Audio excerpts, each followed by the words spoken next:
Class 10th के सभी प्यारे विद्यार्थियों, आज की इस क्लास में आप प्रश्नावली 1.1 का प्रश्न क्रमांक 5 हल करेंगे, जो कि आप सभी के लिए महत्वपूर्ण है। तो वीडियो को लाइक और चैनल को सब्सक्राइब कर लीजिएगा।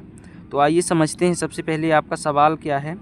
प्रश्न क्रमांक 5, जांच कीजिए कि क्या किसी प्राकृत संख्या n के लिए संख्या 6 की घात n अंक 0 पर समाप्त हो सकती है। यह आपका सवाल है। तो इसको कैसे करना है ध्यान से देखिएगा, ठीक है। 6 की घात n अंक 0 पर समाप्त होती है, ठीक है। तो ये हम जानते हैं, हम क्या जानते हैं, ध्यान दीजिए। हम जानते हैं कि यदि 2 गुणे 5, ठीक, किसी के गुणे में यदि 5 का गुणा है, ठीक, उसका घात n है। 2 की 5 10 हो जाएगा, इसका घात n, घात 10 की घात n, ठीक।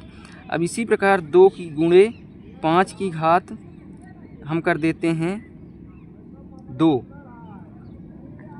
तो 10 की घात 2 हो जाएगी, तो 10 दाहम 100 हो जाएगा, ठीक। तो ये जो है, यदि किसी संख्या में 5 का गुणा हो जाए तो वह 0 पर समाप्त हो रही है, ठीक है।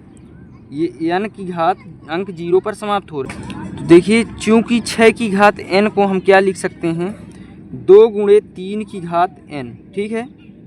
तो 2 गुणे 3 की घात n, इसका मतलब क्या हुआ, 2 गुणे 3 की घात यदि हम मान लीजिए 2 लिखते हैं, तो 2 तिहाई 6, 6 का स्क्वायर 36, तो 0 पर समाप्त नहीं हो रहा है। तो यहाँ पर क्या होना चाहिए, 2 गुणे 3 की घात n हो जाएगा, इसका मान बराबर नहीं है 2 गुणे 5 की घात n, ठीक।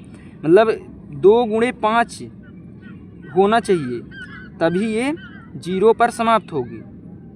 इसलिए संख्या 6 की घात n अंक 0 पर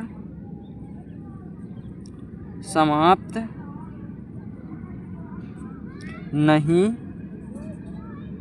हो सकती है, ठीक है।